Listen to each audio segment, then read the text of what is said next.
'Tis the season, or so it seems. 'Tis the season for allegations, accusations, and court proceedings. Whoa! Now, what we're going to have to talk about today, there has been something that I have not talked about, although I've been keeping a small amount of my eyes on it, the Blake Lively versus Justin Baldoni thing. Well, now he's brought Ryan Reynolds into the mix and Deadpool and Wolverine for the portrayal of Nice Bull. So we need to go a little bit further into this and actually discover if there is any basis to any of this whatsoever. And Disney themselves are caught in the legal crossfire as Justin Baldoni accuses Ryan Reynolds and Deadpool team of mocking him with a Nice Bull character. Oh my gosh, was his fifis hurt for something that none of the fans even made the connection? They made the connection, and I think, all right, we can go further into this, but I think the actual connection was that Ryan Reynolds is a Canadian. And and just going back to South Park, Canadians are known for being overly nice. That's at least the generality about them. It had nothing to do with you, man. It had nothing to do with you. So, the ongoing legal battle of Blake Lively and Justin Baldoni took a strange turn this week as his lawyer got Disney and Marvel involved in the drama filled mess because they're looking for money. They need money because they have nothing else to stand on. Let's take out the bigger things. It can't just be a personal dispute. No, instead, what we have to do is we have to involve these corporations who have coffers that seemingly have no bounds. And he's trying to draw parallels between Baldoni and the character of Nice Bull. Okay, oh my gosh, I almost just stopped for a second. And he's demanding that Disney's internal communications to prove it. That's your job. If you're the one filing the lawsuit, it is your job to provide evidence.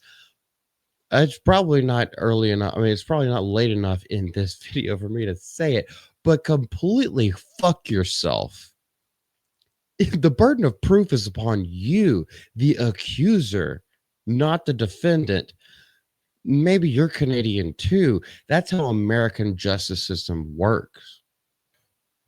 Now I know I might be jumping around a little bit in this article, but I'm just trying to keep things a little bit more tethered. Where it takes a turn for the bizarre are recent claims by Baldoni's lawyer, Brian Friedman, that Nice Pull himself is in fact based on Baldoni himself. How did he arrive at this conclusion? Well, I think we all want to know because it makes no fucking sense. Well, in his own words, and we're talking about Brian Friedman right here, is while he was talking to Megyn Kelly about this, because it has been in the news for quite a long time. I don't like to really bring up these kind of sensitive topics in our videos. However, this just keeps on going, so we might as well talk about it because it's constantly in entertainment news. And so Brian Freeman talking to Megyn Kelly, saying, "What I make of that is if your wife is harassed, you don't make fun of Justin Baldoni. There's no question it relates to Justin. However, there is a multiple ellipses there, meaning that context is left out. Anybody with a brain that has a few grooves in it still that isn't completely smooth would know that this comment is not at all to be taken seriously. For example, as far as the man bun thing, and I don't know why they're staying on this for so long, but we're going to talk about it too. For example, the Harold character played by Justin Theroux in Beetlejuice 2 is almost identical in terms of personality and mannerisms to Nice Bull. And he's got a man bun too. I have a man bun. I get called gay all the time for it. I don't give a crap because I don't know what to do with my hair. I could go back to my emo phase and just have like long bangs, but what am I really going to do with my hair? I don't care because I wear a hat most of the time throughout the day, not only at my normal job, but also while I'm on stream. Man buns are not gay. Gary, you could fight me over that, but you're not taking a katana anywhere near me. And so they're using this as a part of the legal case against Blake Lively and Ryan Reynolds. Because of course they are. They are grasping at straws. Good gracious. So on January 7th, Friedman issued litigation hold letter to Marvel boss Kevin Feige and Bob Iger because of course you have to climb the ranks. Of course, you have to get the most notable and the ones that have the most net worth involved in order to make your claim seem legitimate. And the letter connected to potential legal action demands that they preserve all relevant records. If there were relevant records, they would already be preserving them, only for tax purposes, unless they're part of the government.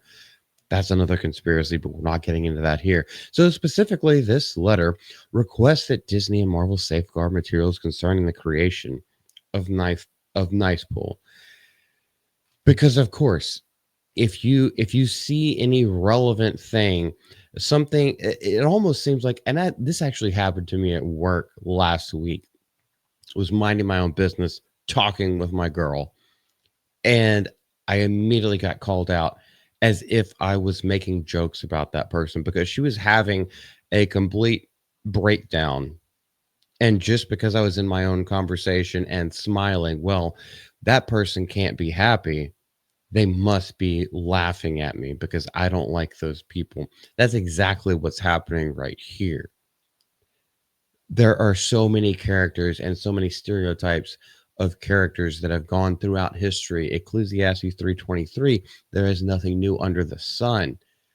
But you may feel a little bit of guilt if you think that that's the reason why this character was made in the first place and was put on screen.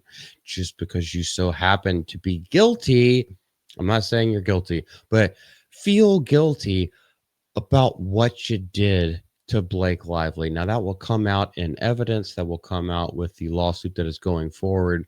But you're kind of showing your hand a little bit right now that you're struggling, you're flailing, even to say that, to find some kind of way where it makes you look like less of a baddie. And of course, there's no telling what this peek into Disney and Marvel's internal communications might reveal should it come to Discovery. It's going to go to Discovery because Blake is not going to step back. And Ryan seems like a really good husband. From everything that I've seen, he seems like a really good husband. So he's going to back her. He will fight this until the decision is made, or until Baldoni steps down and just be like, all right, cool. I was trying to show my dick, but yours is bigger. But here's where we really get to it. Baldoni, who is an ardent crusader against toxic masculinity. We're seeing this is a horrible time for you to be pushing forward with this. And this is what I said in the Neil Gaiman thing. I know I called him Gaiman the whole time because I didn't actually know how his name was pronounced. And it also didn't want the jokes made about Gaiman, while he's supposedly and allegedly doing things, horrible things with women. But anyway, that's a digression for another time. So we have another self-proclaimed male feminist talking about toxic masculinity, yet being accused of things that are absolutely abhorrent towards women, natural born women, the only women that exist. That's just an aside right there, but may not fully appreciate just how many other men there are out there in the world like Nice Bull. You cuck. You absolute cuck. So you have to fight back a bit against the guy who married the girl that you tried this stuff with. She found it distasteful. And because he's such a Chad. Oh no, we have to stop this right now, don't we? It should be noted that in the movie he drives a Honda Odyssey minivan by the name of Betsy with Avril Lavigne on the dial. Make of that what you will. Are you freaking kidding me? Are you kidding me? Like, th- this is a non-issue. This will immediately be thrown out of court. It's harkening back to a day and age with Avril Lavigne and like all the little references and things that were put in there with the Honda Odyssey. I mean, go look at Consumer Reports, my boy. Go look at when that was one of the best-selling vehicles at the time. It was supposed to be a really good thing. That's when minivans and soccer mom things were basically in commercials all the time. And Avril Lavigne was big at that time. It makes complete sense for all those little references and Easter eggs to be in the film. It's not because of you. The reason why you think it's because of you is because you're freaking guilty. You feel guilty. I don't even want to go much more further into this, but we will.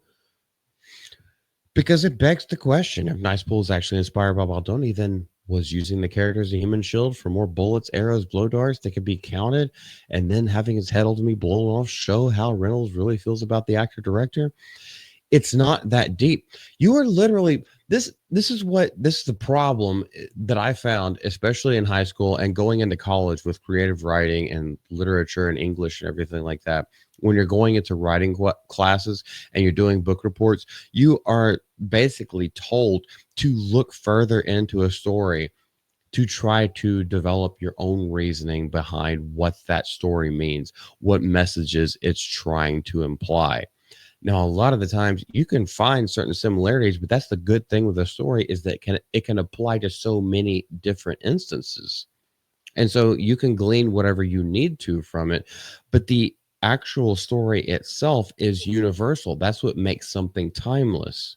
Them doing this kind of stuff and saying it's like, well, it must be me. It's like, okay, you're self-inserting, which is what Hollywood has been doing for the last freaking almost 10 years, if not longer, inserting themselves into stories that otherwise would have just been enjoyable, otherwise would have been universal. No, they have to make it about themselves because that's all Hollywood knows.